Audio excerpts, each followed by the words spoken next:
Chapter 8. A Forgotten Key. Now that I knew I'd be leaving An Lung, I had no stomach for helping with the armor-stealing con. So what if he lost the apartment, or couldn't afford supper? I would be 1,000 miles away, fattening up on ship's rations. I worried how I would tell Mud that I wouldn't do it, but then it turned out that I didn't have to.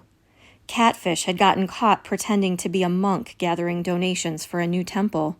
He'd had to run from the police with his monk's robes hiked up around his knees, and now he would have to lie low for at least a month. He was lucky not to be in jail, though he was probably more afraid of facing Mud's temper than the police. Mud's schemes had fallen through before, but I had never seen him this upset about it. He must have needed the money even more than I thought. Normally, that would have made me nervous. We'd been kicked out of apartments before for not making the rent, but that wasn't my problem anymore. I would never again have to worry about whether or not Mud could take care of us. From now on, I would take care of myself. I just had to hang on until our ship set sail.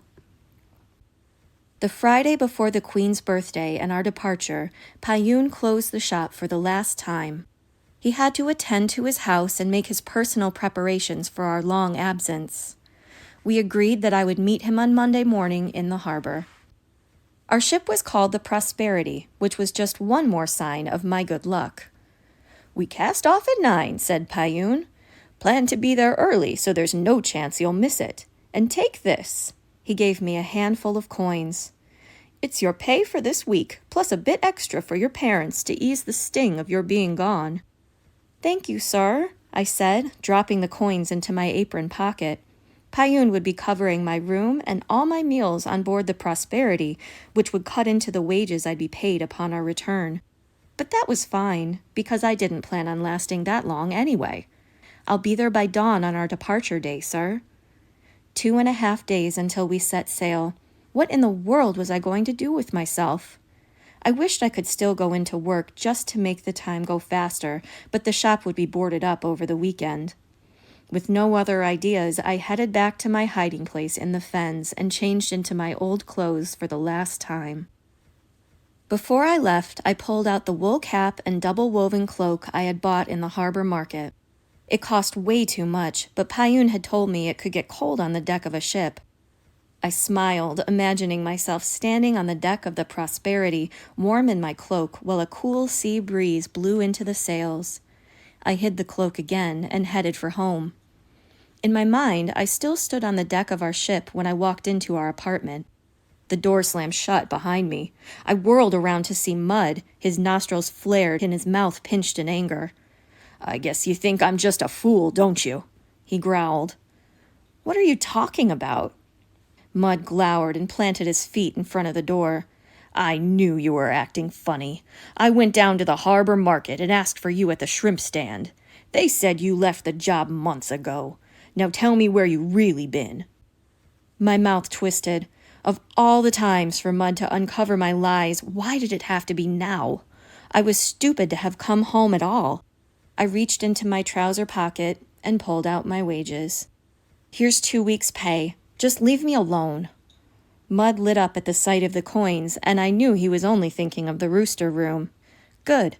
Let him go. As soon as he was gone, I'd slip out and never come back. I'd sleep on the streets if I had to.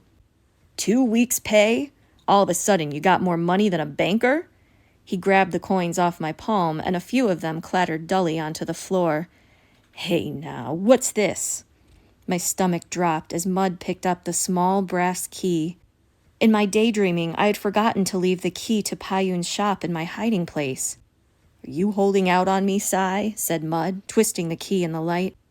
"If you've got yourself a little treasure box to pick from, you should tell me." I grabbed for the key, but he held it out of reach. "Give that back!" I shouted. "I don't pick from a treasure box. I earned those wages. Where I get them is my business."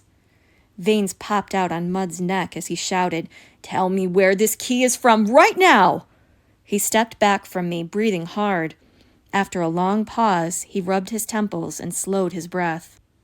"Listen, Sai," he said more calmly. "I'm sorry for the shouting. You just tell me where to go and I'll do all the work." "Yeah, I know what that means." "I need the money," he said slowly. Really need it. You understand me? I understood, but I didn't want to know the details. A frightened look flickered in his eyes, one I had never seen on him before. A part of me felt sorry for him.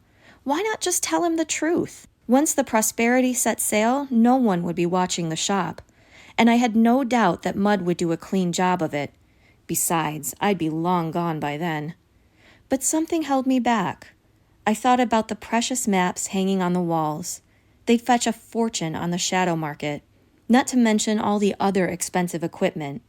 Stealing a letter from Payun was one thing, but setting up a robbery of everything he owned was something else entirely. I backed away from Mud. I can't tell you. I won't tell you.